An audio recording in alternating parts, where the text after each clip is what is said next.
नमस्कार दोस्तों, मैं पवन स्वागत करता हूं आपका अपने चैनल स्टडी ऊर्जा पर। लास्ट क्लास में हमने परमाणु संरचना यानी कि एटॉमिक स्ट्रक्चर के बारे में पढ़ा, जो किसने बताया था एटॉमिक स्ट्रक्चर? रदरफोर्ड और नील्स बोर ने। वही टॉपिक को अपन आगे कंटिन्यू करते हैं। आगे परमाणु संरचना देखेंगे। परमाणु संरचना का स्ट्रक्चर लाइक कुछ इस टाइप से होता है, जिसमें क्या है, परमाणु के जो सेंटर पार्ट होता है उसे क्या कहा जाता है? नाभिक। परमाणु के केंद्र वाले भाग को क्या कहा जाता है? नाभिक। इसे नाभिक बोलो या न्यूक्लियस बोले, आप एक ही बात है। इसके अलावा नाभिक के अंदर क्या होते हैं? प्रोटॉन और न्यूट्रॉन। नाभिक के अंदर क्या होते हैं आपके? प्रोटॉन और न्यूट्रियॉन। और इनको संयुक्त रूप से यानी कि ज्वाइंटली आप क्या बोल सकते हैं?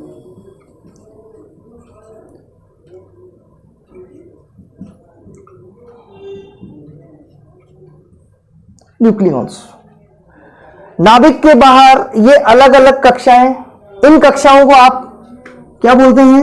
इन कक्षाओं को कहा जाता है, इन्हें आप कक्षा बोले, ऊर्जा स्तर बोले या शेल बोले। नाभिक के बाहर अलग अलग कक्षाओं में इलेक्ट्रॉन अलग अलग कक्षाओं में इलेक्ट्रॉन चक्कर लगाते हैं। अच्छा, एक बात और ध्यान रखिएगा, इन कक्षाओं को आप नाम भी दे सकते हैं, जैसे KLMNO। ठीक है। इसके अलावा अगर बात की जाए तो ध्यान से सुनिएगा क्वेश्चन इसके। रदरफोर्ड ने बताया नाभिक का या किसी भी परमाणु का समस्त जो द्रव्यमान है वो कहां पे होता है? केंद्र में। इस लाइन को नोट डाउन कर लीजिए, आ चुका है ये पुराने ऑल क्वेश्चन में देखेंगे आप तो मिलेगा जरूर कि नाभिक या किसी भी परमाणु का समस्त द्रव्यमान कहां होता है? केंद्र में। इस लाइन को फिर से हम एक बार रिपीट करेंगे। आगे देखें, नाभिक के सबसे पास वाला इलेक्ट्रॉन देखिए आप, कौन सा दिख रहा है? ये। अच्छा, इसको यहां ना बनाकर यहां बना लेते हैं, थोड़ा सा अच्छा लगेगा कि नाभिक के सबसे नजदीक वाला इलेक्ट्रॉन कौन सा है? ये। तो नाभिक के जो सबसे पास या नजदीक वाला इलेक्ट्रॉन है उसे क्या बोलते हैं आप? उसे कहा जाता है कोर इलेक्ट्रॉन। उसे क्या बोलते हैं? Core electron. नाभिक के जो सबसे दूर इलेक्ट्रॉन है वो कौन सा है? ये। नाभिक के जो सबसे दूर इलेक्ट्रॉन होता है उसे क्या कहा जाता है? उसे कहा जाता है संयोजी इलेक्ट्रॉन, या इसे आप क्या बोल सकते हैं? इसे आप बैलेंस इलेक्ट्रॉन भी बोल सकते हैं। ठीक है। आगे देखते हैं हम। अगर किसी परमाणु में, अब नोट डाउन करते जाइएगा पॉइंट, अगर किसी परमाणु में इलेक्ट्रॉन और जो भी क्रिया होगी सारी की सारी किस पे होगी? इलेक्ट्रॉन पे होगी।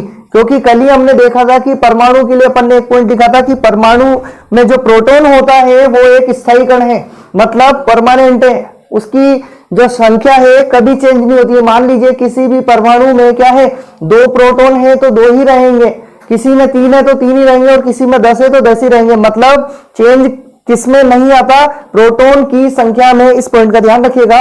आगे इलेक्ट्रॉन की संख्या में चेंजेस आ सकते हैं। तो मैं क्या बोल रहा हूं कि जो सबसे दूर वाला इलेक्ट्रॉन है वो कौन सा है? संयोजी इलेक्ट्रॉन। और एक और चीज का ध्यान रखेंगे कि परमाणु संरचना से रिलेटेड कोई से भी ऐसा क्वेश्चन आए कि कभी आपने पढ़े नहीं हो और अचानक से एग्जाम में आ जाए और पूछ ले कि इनमें से कौन सा इलेक्ट्रॉन होगा, कि मोस्टली 90% मान के चले संयोजी इलेक्ट्रॉन। जैसे आपसे पूछ लेता है किसी भी रासायनिक अभिक्रिया में सबसे पहले कौन भाग लेते हैं, तो संयोजी इलेक्ट्रॉन या बैलेंस इलेक्ट्रॉन। किसी भी परमाणु से सबसे पहले कौन से इलेक्ट्रॉन निकलते हैं या जुड़ते हैं, तो भी संयोजी इलेक्ट्रॉन या बैलेंस इलेक्ट्रॉन। ठीक है। तो मैं क्या बोलता हूं, यदि किसी परमाणु में इलेक्ट्रॉन जुड़ता है या इलेक्ट्रॉन की अधिकता वाले परमाणु पर कैसा आवेश आता है, तो ध्यान रखेंगे हमेशा कैसा आवेश आएगा? धनावेश। इलेक्ट्रॉन की अधिकता वाले परमाणु पर कैसा आवेश आता है? ऋणावेश, या क्या बोल सकते हैं इसको आप? Negative charge. इलेक्ट्रॉन की कमी या न्यूनता वाले परमाणु पर, न्यूनता वाले परमाणु पर कैसा आवेश आएगा? धनावेश या फिर पॉजिटिव चार्ज। इसके अलावा एक चीज और ध्यान रखिए जो सबसे ज्यादा मोस्ट इंपोर्टेंट है कि रदरफोर्ड ने बताया कि परमाणु क्या है? एक उदासीन कण है। परमाणु एक उदासीन कण है। इस लाइन का ध्यान रखिएगा कि मैं क्या बोल रहा हूं, परमाणु एक उदासीन कण है, मतलब किसी भी परमाणु में जितने प्रोटॉन होते हैं उतने ही क्या होते हैं? इलेक्ट्रॉन भी होते हैं। इसीलिए प्लस और माइनस जब कटेंगे तो रिजल्टेंट मिलेगा आपको जीरो, और जीरो का मतलब क्या होता है? उदासीन, यानी कि न्यूट्रल। मतलब परमाणु क्या है? एक न्यूट्रल एलिमेंट है, न्यूट्रल कण है।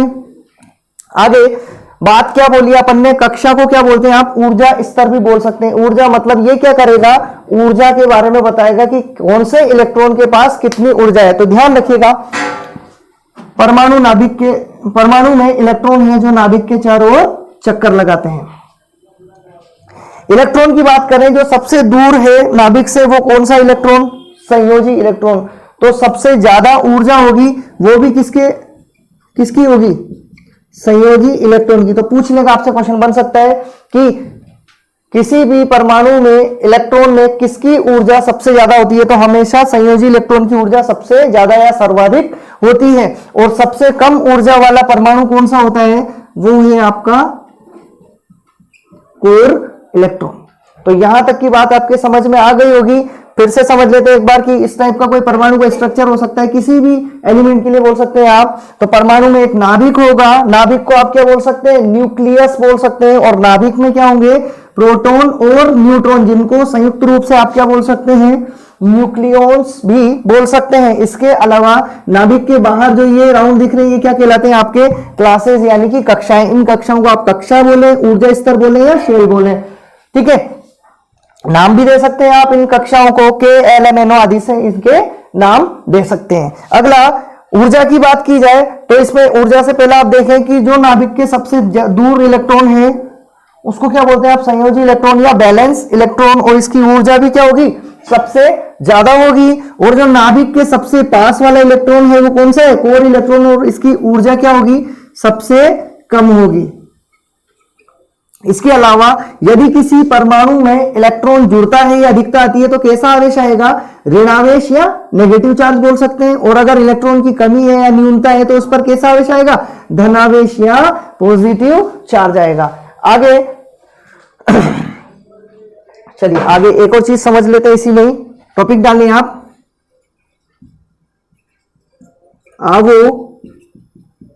आवोगाद्रो संख्या, और हमेशा से आपको बोलता हुआ आया हूं कि डेफिनेशन अपन को रटनी नहीं है बिल्कुल भी, अपन को सिर्फ और सिर्फ अपने कॉन्सेप्ट ध्यान रखते हैं, है ना। तो आवोगाद्रो संख्या की अगर बात की जाए तो बस आप ये ध्यान रखेंगे, किसी भी परमाणु में, गौर से सुनिएगा, किसी भी परमाणु में उपस्थित या किसी भी तत्व में उपस्थित 1 मोल परमाणुओं की संख्या वो कितनी होती है? 6.022 इंटू 10⁻23। किसी भी पदार्थ के 1 मोल, पदार्थ की मात्रा को किससे प्रदर्शित करते हैं आप? मोल से व्यक्त करते हैं। इसीलिए बोल रहा हूं कि किसी भी पदार्थ के 1 मोल में उपस्थित परमाणुओं की संख्या 6.022 10⁻23 होती है। मतलब बोलना क्या चाह रहा है ये कि मान लीजिए कि कोई सा भी पदार्थ है और इसमें कितने परमाणु हैं? 1 2 3 4 इस तरह से नंबर ऑफ डिजिट कितना है? 6.022 10⁻23। तो आगे आपके समझ में कि परमाणु की संख्या को क्या बोलते हैं आप? आवोगाद्रो संख्या भी बोल सकते हैं। कोई जरूरी नहीं है, क्वेश्चन में ये डेफिनेशन भी कभी कभी दे देता है कि कोई पदार्थ है जिसके 1 मोल में कितने परमाणु होते हैं। उसने बोला नहीं आवोगाद्रो संख्या, लेकिन इनडायरेक्टली बोलना चाह रहा है, तो कितनी हो जाएगी? ये डिजिट, ठीक है। अब टॉपिक को आगे बढ़ाने से पहले 2 पॉइंट और देखेंगे आप।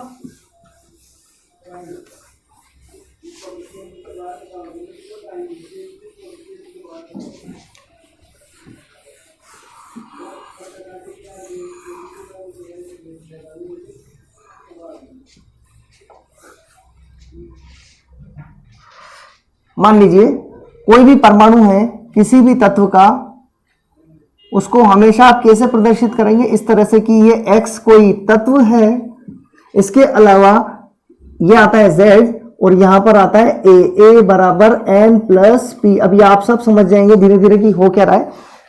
मान लीजिए कोई परमाणु, कोई एलिमेंट है, कैसे प्रदर्शित करेंगे, x z a। ठीक है, यहां पे बात करते हैं अपन 2 पॉइंट की। एक तो पहले पढ़ेंगे अपन क्या, परमाणु क्रमांक। अगर परमाणु क्रमांक की बात करें तो क्या बोलते हैं इसको, एटॉमिक नंबर। जैसे पीरियोडिक टेबल आपने देखी होगी, हमारी पीरियोडिक टेबल किस पे बेस्ड है, परमाणु क्रमांक यानी कि एटॉमिक नंबर में। जैसे आप बोलते हैं hydrogen, helium, lithium, beryllium, boron, carbon, nitrogen, oxygen etcetera, इस टाइप से 118 तत्व है। तो हाइड्रोजन पीरियोडिक टेबल में कौन सा नंबर पे आता है, पहले नंबर पे, उसके बाद आ जाता है हीलियम, फिर तीसरे पे आ जाता है लिथियम। ऐसा तो नहीं है कि हाइड्रोजन किसी दूसरी पीरियोडिक टेबल में 5वें नंबर पे आ रहे हो, नहीं, इसका ऑर्डर फिक्स है। तो वही चीज बोल रहा हूं कि परमाणु क्रमांक क्या होगा। अच्छा, इसको किससे प्रदर्शित कर देंगे, Z से। अब डेफिनेशन सुनिएगा। अभी थोड़ी देर पहले भी बोला था और कल भी बताया था कि किसी भी परमाणु में अगर बात की जाए तो कितने मूल कण होते हैं, प्रोटॉन, इलेक्ट्रॉन और न्यूट्रॉन। और इन तीनों में से स्थायी कण कौन सा है, प्रोटॉन। मतलब प्रोटॉन की संख्या में कभी कोई परिवर्तन नहीं आता। तो जैसे मैंने क्या बनाया फॉर्मूला, Z बराबर P। Z किसको बता रहा है, परमाणु क्रमांक को। अब परिभाषा सुनिए, सुनने से पहले अपन बनाएंगे इसको। किसी भी परमाणु में उपस्थित प्रोटॉनों की संख्या, किसी भी परमाणु में उपस्थित प्रोटॉनों की संख्या को क्या कहा जाता है, परमाणु क्रमांक। किसी भी परमाणु में उपस्थित प्रोटॉनों की संख्या को कहा जाता है परमाणु क्रमांक। और रदरफोर्ड ने हमें यह बताया कि परमाणु एक उदासीन कण है, मतलब उस पर ना कोई प्लस ना कोई माइनस आवेश आता है जब तक इलेक्ट्रॉन का आदान प्रदान न हो। तो परमाणु जब उदासीन कण है तो उसमें जितने प्रोटॉन होते हैं उतने ही क्या होंगे, इलेक्ट्रॉन। तो क्या मैं इसको ऐसे लिख सकता हूं, Z बराबर P बराबर E। इस लाइन को लिखने का मतलब क्या हुआ, कभी कोई आपसे क्वेश्चन पूछे कि किसी भी परमाणु में मान लीजिए 10 इलेक्ट्रॉन है, अब की बार उसने क्या बोला, 10 इलेक्ट्रॉन है, तो उसका परमाणु क्रमांक कितना है, कंफ्यूज, क्लियर है अपने पास आंसर। Z बराबर P बराबर E। किसी भी परमाणु में जितने प्रोटॉन है, जब परमाणु उदासीन है तो उतने ही इलेक्ट्रॉन हो गए। अगर किसी परमाणु में मान लीजिए प्रोटॉन की संख्या क्या है, 5 है, तो परमाणु क्रमांक भी कितना होगा, 5 ही होगा उसका। और अगर किसी परमाणु में इलेक्ट्रॉन की संख्या 10 है तो भी उसका परमाणु क्रमांक क्या होगा, 10, क्योंकि उसमें उदासीन है। तो प्रोटॉन भी कितने होंगे बता रहा नहीं है, लेकिन हमें पता है कितने होंगे, 10 ही होंगे। तो ये एग्जांपल आप ध्यान रखेंगे, आपको डेफिनेशन रटनी नहीं है, आप सिर्फ इतना सा कॉन्सेप्ट ध्यान रखेंगे। Z से प्रदर्शित करते हैं, यानी कि ये नीचे वाली जो संख्या है ये किसको बताएगी, परमाणु क्रमांक को। अगली डेफिनेशन आप देखेंगे,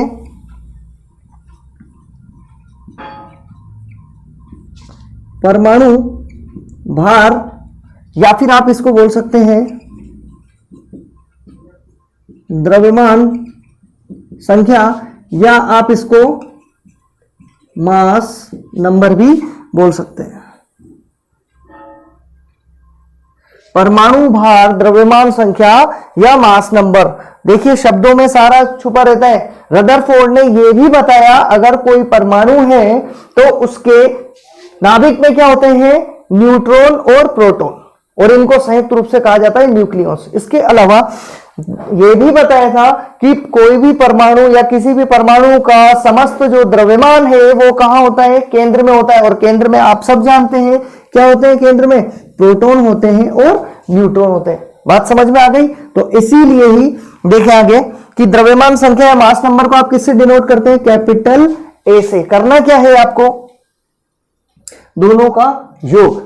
किसी भी परमाणु के नाभिक में उपस्थित प्रोटॉन और न्यूट्रॉन की संख्या के योग को, प्लस यानी कि योग को क्या कहा जाता है? द्रव्यमान संख्या, मास नंबर या फिर परमाणु भार। ठीक है, किसी भी परमाणु में उपस्थित प्रोटॉन और न्यूट्रॉन की संख्या के योग को परमाणु भार कहा जाता है। डेफिनेशन ज्यादा नहीं रखनी है, सिर्फ कॉन्सेप्ट आप ध्यान रखेंगे तो आगे आपकी बात समझ में कि परमाणु क्रमांक क्या चीज होती है और परमाणु भार क्या चीज होती है। अब देखिए इधर कि ये कोई परमाणु है, नीचे वाली संख्या हमेशा किसको बताएगी? परमाणु क्रमांक को, और जो ऊपर वाली संख्या है वो हमेशा किसको बताएगी? द्रव्यमान संख्या यानी कि मास नंबर को। ठीक है, आगे ये टॉपिक बढ़ाते हैं।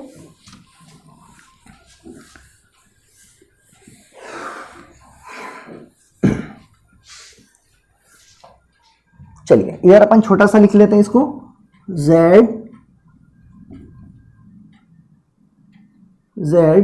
x a, और a बराबर क्या था अपन को पता है n प्लस p, और z बराबर आप क्या लिख सकते हैं? z बराबर p बराबर e। ठीक है, चलिए अगला टॉपिक इसी में डालेंगे आप, समस्थानिक यानी कि आइसोटॉप्स। समस्थानिक या आइसोटॉप्स।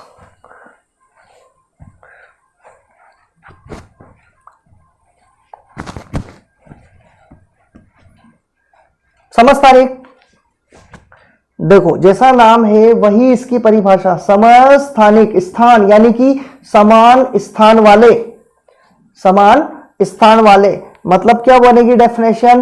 वो परमाणु जिनके स्थान या परमाणु क्रमांक समान हो वो सभी क्या कहलाएंगे? आपके समस्थानिक यानी कि आइसोटॉप्स, या आप ये कह सकते हैं साधारण भाषा में, अपनी भाषा में, एक जैसे दिखने वाले एलिमेंट या पदार्थ। ठीक है, तो समस्थानिक को पहले अपन एग्जांपल से समझते हैं। जैसे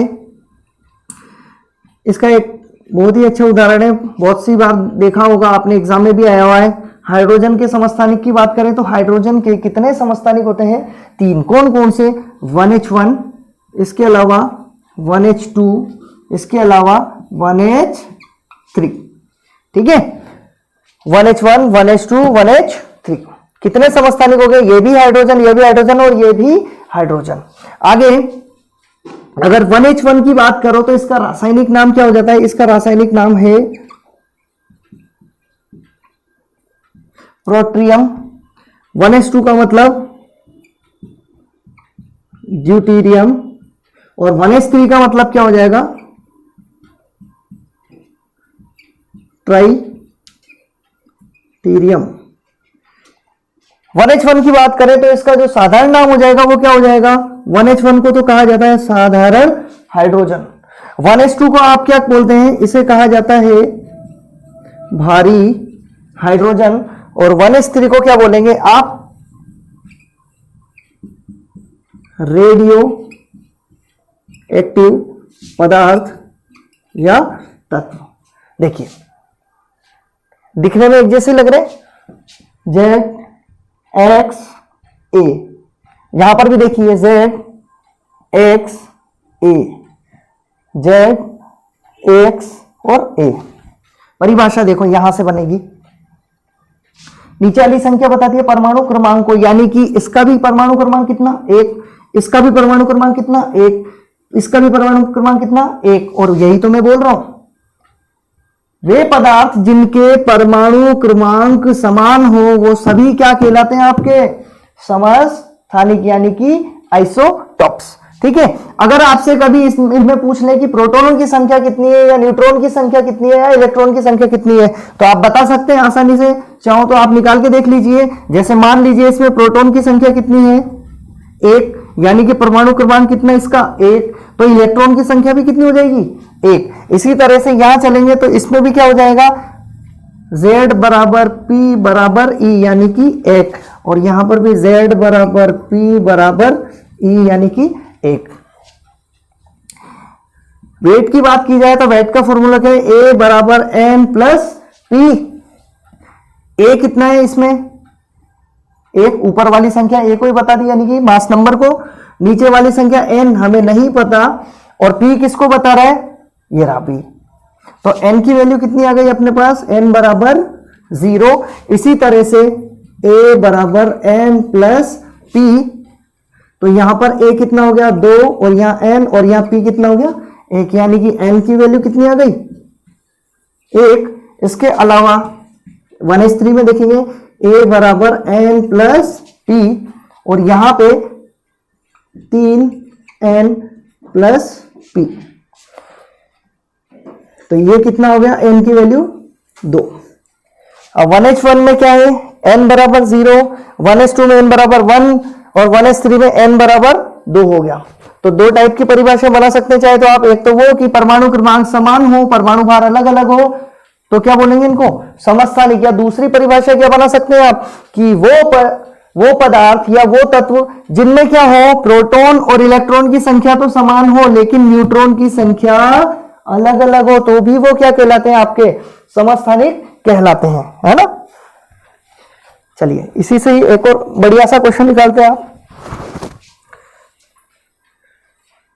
पूरी दुनिया में एकमात्र यही ऐसा तत्व है जिसको आप साधारण हाइड्रोजन यानी कि 1h1 बोलते हैं, जिनमें न्यूट्रॉन की संख्या क्या होती है 0 यानी कि 0। तो पहला क्वेश्चन तो ये बना कि पूछ लेगा आपसे कि इनमें से ऐसा कौन सा परमाणु या तत्व है जिनमें न्यूट्रॉन की संख्या 0 होती है, तो वो कौन सा हो जाएगा 1h1, या क्या बोल सकते हैं आप साधारण हाइड्रोजन या प्रोट्रियम।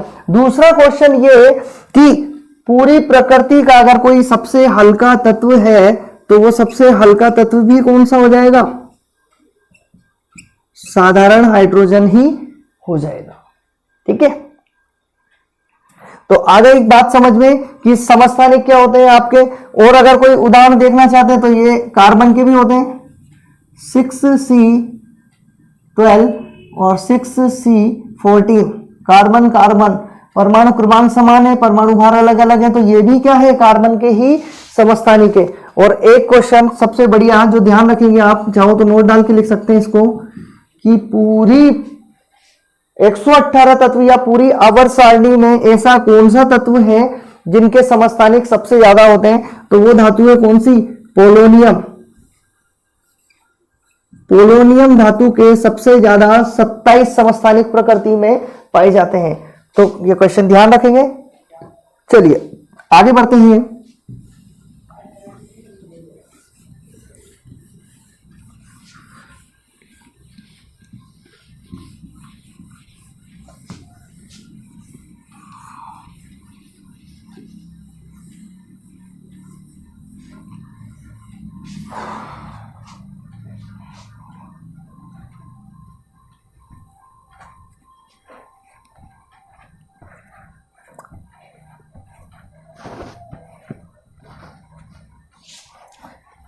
आगे देखिए नंबर 2,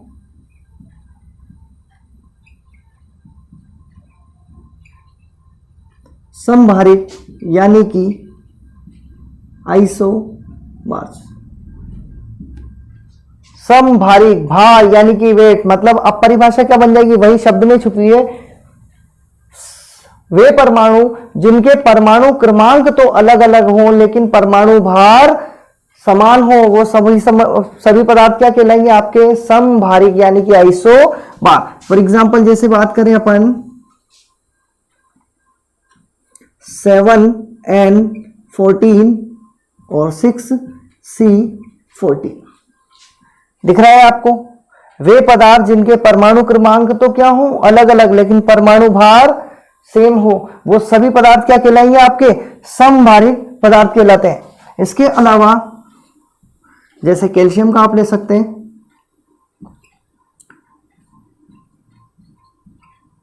और कैल्शियम के साथ ऑर्गन का भी ले सकते हैं।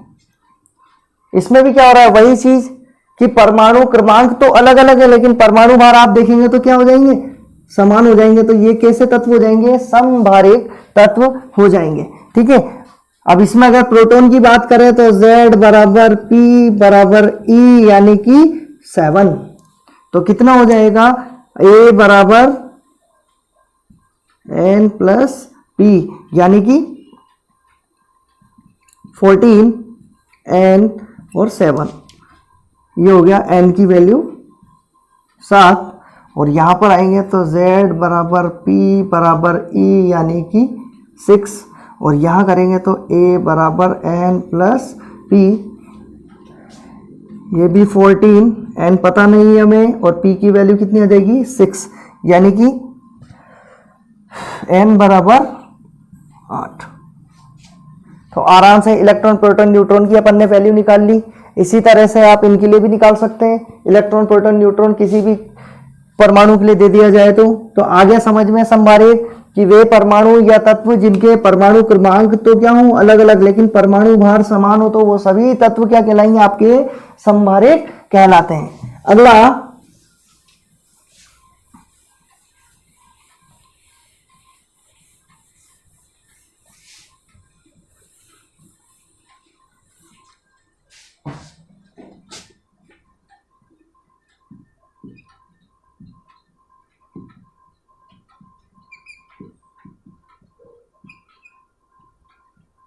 सम न्यूट्रॉनिक यानी कि आइसोटोन्स। सम न्यूट्रॉनिक की बात करें तो नाम से ही पता चल रहा है वे परमाणु या तत्व जिनमें न्यूट्रॉन की संख्या समान हो। फॉर एग्जांपल देख लेते हैं अपन इसका भी, 1h3 2he3, ठीक है। Z बराबर P बराबर E यानी कि 1 और यहां पर भी Z बराबर P बराबर E 2, A बराबर N प्लस P यानी कि A की वैल्यू तो आ गई 3, N की वैल्यू नहीं पता, P की वैल्यू 1, तो N की वैल्यू कितनी आ जाएगी 2 और यहां पर भी वही A बराबर N प्लस P,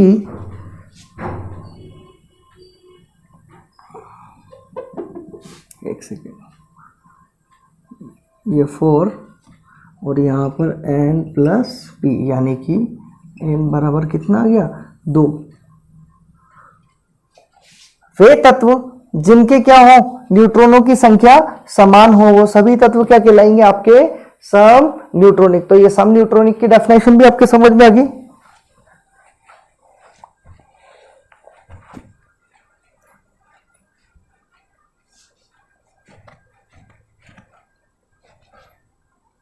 चलिए आगे नंबर 4 वाला टॉपिक,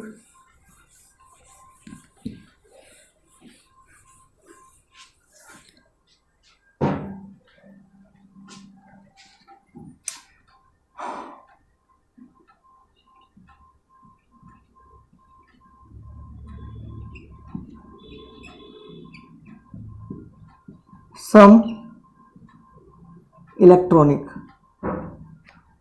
नाम से पता चल रहा है, परिभाषा बन जाएगी सम इलेक्ट्रॉनिक यानी कि वे पदार्थ या तत्व जिनमें इलेक्ट्रॉनों की संख्या समान हो वो सभी तत्व क्या कहलाएंगे, आपके सम इलेक्ट्रॉनिक कहलाएंगे। लेकिन उससे पहले आप थोड़ी सी एक चीज समझिएगा कि मैंने अभी थोड़ी देर पहले आपको समझाया था कि यदि किसी परमाणु में इलेक्ट्रॉन जुड़ रहे हैं या इलेक्ट्रॉन की अधिकता वाले परमाणु पर कैसा आवेश आएगा, माइनस। उसी तरह से अगर किसी परमाणु से इलेक्ट्रॉन बाहर निकल रहे हैं या टूट रहे हैं तो उन पर कैसा आवेश आएगा, धन आवेश यानी कि प्लस आवेश आएगा।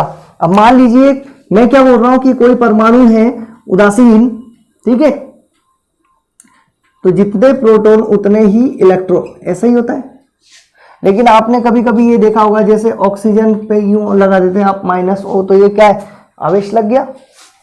आवेश कितना आ रहा है, माइनस का, मतलब इलेक्ट्रॉन की अधिकता आ जाएगी। अब मान लीजिए कि ये ऑक्सीजन का कोई परमाणु है, इसमें कितने प्रोटॉन होंगे, मान लीजिए 8 प्रोटॉन है, तो इलेक्ट्रॉन भी कितने होने चाहिए, इस पे 8 ही होने चाहिए। लेकिन एक डिफरेंस आएगा यहाँ पे। अब की बार इससे पहले जितने भी आपने एलिमेंट देखे सब में प्लस या माइनस कुछ आवेश नहीं था, लेकिन अभी ऑक्सीजन पे आप देखेंगे तो क्या लगा हुआ है, माइनस आवेश लगा हुआ है, मतलब इलेक्ट्रॉन की मेजॉरिटी बढ़ गई है। यानी कि इसमें प्रोटॉन की संख्या तो कितनी, और प्रोटॉन एक स्थायी कण है तो प्रोटॉन की संख्या में कभी भी कोई चेंजेस नहीं आता है। 1 2 3 4 5 6 7 और ये 8 प्रोटॉन कितने हैं इसमें, 8। उदासीन परमाणु है इसलिए इलेक्ट्रॉन भी कितने होने चाहिए, 8, 5 6 7 और 8, ठीक है। कटने तो क्या चाहिए कि ये 8 प्रोटॉन से 8 इलेक्ट्रॉन कैंसिल आउट हो जाना चाहिए, मतलब रिजल्टेंट मिलेगा आपको 0, यानी कि ये क्या है, एक उदासीन कण है। लेकिन मैं क्या बोल रहा हूं, आवेश आ गया। और ये ध्यान रखिएगा कि किसी भी परमाणु से इलेक्ट्रॉन बाहर निकले या जुड़े, किसका काम है, संयोजी इलेक्ट्रॉन का। इसीलिए अपन इसको बोलते हैं संयोजकता या बैलेंसी। और जितनी बैलेंसी आती है परमाणु से, उतने ही इलेक्ट्रॉन बाहर निकलते हैं या जुड़ते हैं। तो यहां पर बैलेंसी कितनी है, -2। तो कितने इलेक्ट्रॉन जुड़ने चाहिए, 2 इलेक्ट्रॉन और जुड़ने चाहिए। तो यहां पे 8 प्रोटॉन से 8 इलेक्ट्रॉन तो कितने कैंसिल आउट हो गए, फिर भी कितने एक्स्ट्रा बच रहे, 2। और इलेक्ट्रॉन पर कैसा आवेश, माइनस का, इसीलिए बैलेंसी का ये माइनस की। यही इसका अपोजिट अगर हो जाता कि इलेक्ट्रॉन बाहर निकल जाते हैं, कि भाई 8 होते हैं इलेक्ट्रॉन, लेकिन 8 की जगह 2 इलेक्ट्रॉन कम हो गए, तो अब 6 इलेक्ट्रॉन से 6 प्रोटॉन कैंसिल आउट हो जाएंगे, जबकि कितने एक्स्ट्रा बचे अपने पास, प्रोटॉन। और प्रोटॉन पर क्या होता है, प्लस आवेश होता है। तो चार्ज क्या आएगा उस एलिमेंट पे, प्लस का आवेश आएगा। ठीक है, तो बात आप समझ गए होंगे। टॉपिक को आगे बढ़ाते हैं, समझिएगा बात को। चलिए बात आगे बढ़ाते हैं।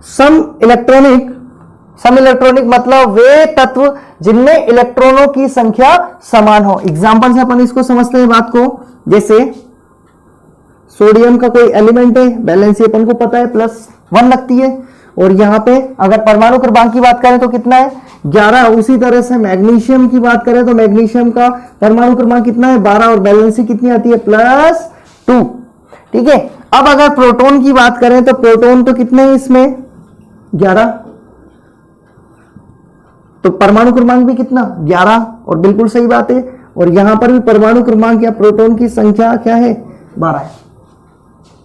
इलेक्ट्रॉन कितने होने चाहिए थे, बात को सुनिएगा पहले, अभी अभी समझाया आपको कि इलेक्ट्रॉन तो कितने होने चाहिए। अगर उदासीन है तो 11 ही होने चाहिए। लेकिन यहां पे ना ये एलिमेंट उदासीन है और ना ये उदासीन है। उदासीन का मतलब क्या होता है, जब उस पर कोई आवेश ना आए। लेकिन यहां पे आवेश आ रहा है, प्लस के आ रहे हैं दोनों पे आवेश।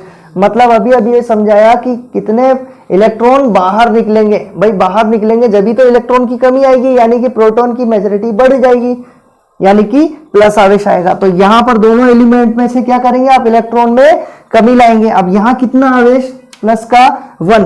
तो 11 में से 1 कम करेंगे, मतलब 10। तो इसमें इलेक्ट्रॉन की संख्या कितनी हो गई, 10। और यहां पर भी सेम वही कि कोई 12 इलेक्ट्रॉन है, होने चाहिए थे 12 इलेक्ट्रॉन। लेकिन चूंकि प्लस का आवेश आ रहा है, इसलिए कमी कितने इलेक्ट्रॉन की, 2 इलेक्ट्रॉन की कमी।